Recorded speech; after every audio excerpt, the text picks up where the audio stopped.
रात को हर किसी के दरवाजे पर एक दस्तक होती।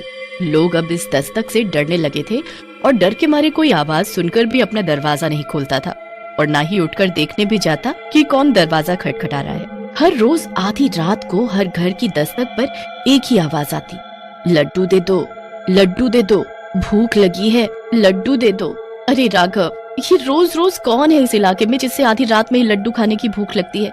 साधु संत भिखारी सब दिन में मांगने आते हैं, पर तुम्हारे इलाके में पहला भिखारी देख रही हूँ जो रात को मांगने आता है और रोज एक ही चीज मांगता है। और मैं इतने दिनों से देख रही हूँ, ना ही तुम उठकर उसे कुछ देने जाते हो और ना ही कोई और। ऐसा क्यों? अरे वो कोई भिखारी या संत नहीं है जिसे आधी रात को भूख लगती है।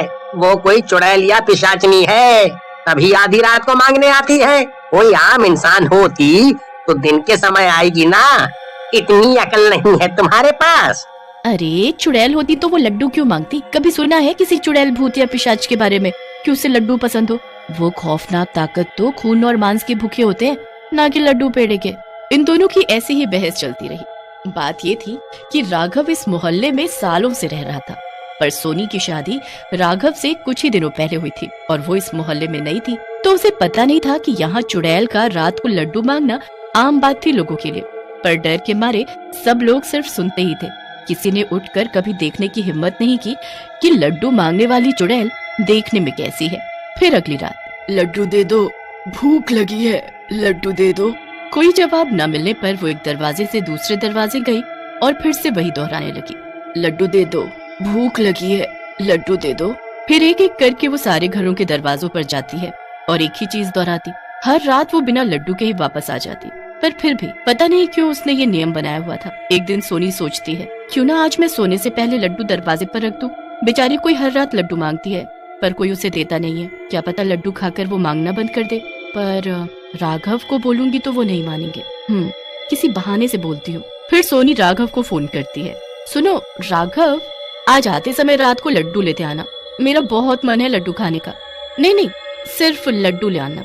फिर रात को सोनी सोने से पहले चुपचाप घर के बाहर लड्डू रख देती है और रोज की तरह सब खा पी कर सो जाते हैं। फिर लड्डू दे दो, भूख लगी है, लड्डू दे दो।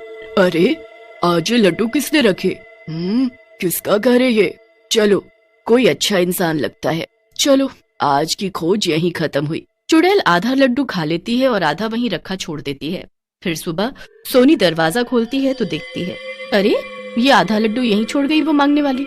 लगता है भले घर की है कोई, जितनी इच्छा होगी खा लिया उतना बेचारी ने। इससे पहले कि राघव देखे मैं इसे यहाँ से हटा देती हूँ। पर तुरंत ही राघव भी बाहर आ जाता है। अरे सोनी, तुम सुबह सुबह बाहर खड़े होके क्या कर रही हो? तुम्हें तो सबसे पहले चाय पीनी होती है ना। कुछ नहीं, बस यूं ही सोचा आज ताजी हवा खा लूं फिर चाय पीऊं। अच्छा तुम नहा लो, मैं चाय बनाने जाती हूँ। और नजरें चुराते हुए सोनी रसोई में चली जाती है। फिर दिन में, कल पहली बार सुकून की नींद आई मुझे। उस चुड़ैल ने दस्तक जो नहीं दी कल रात, वरना उसकी आवाज सुनते सुनते और खरखराहट से रोज नींद खराब होती है। पर मेरे घर दस्तक हुई थी रात को, तेरे घर कैसे नहीं हुई?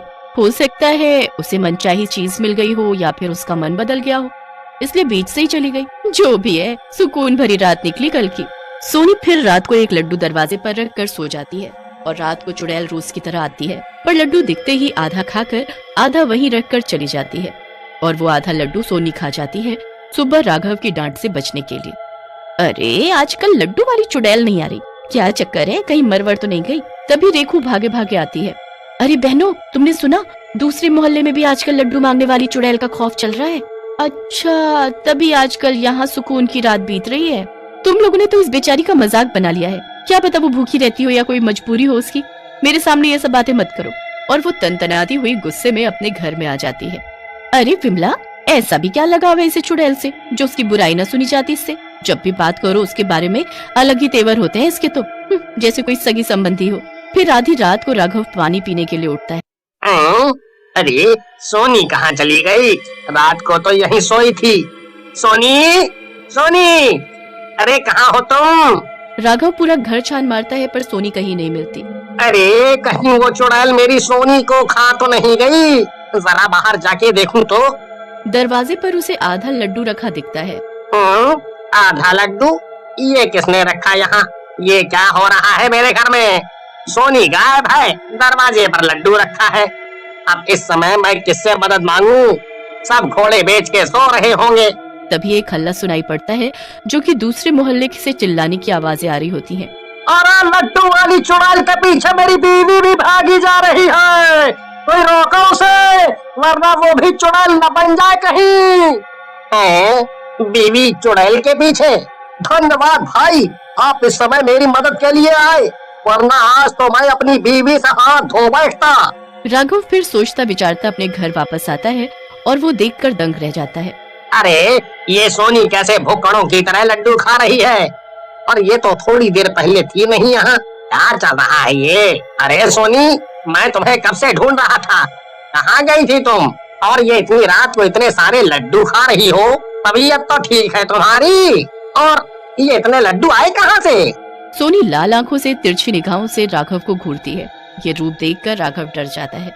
वो चुपचाप जाकर बिस्तर पर लेट जाता है। फिर सुबह, अरे भाई सुना, अगले मोहल्ले की खबर आई है कि उनकी बीवियां लड्डू वाली चुड़ैल के पीछे जाती हैं और अपना आपा खो देती हैं। इतनों की तो बीवी वापस मिली ही नहीं, जिन्होंने आवाज लगा के रोक लिया, वरना बीवी गायब।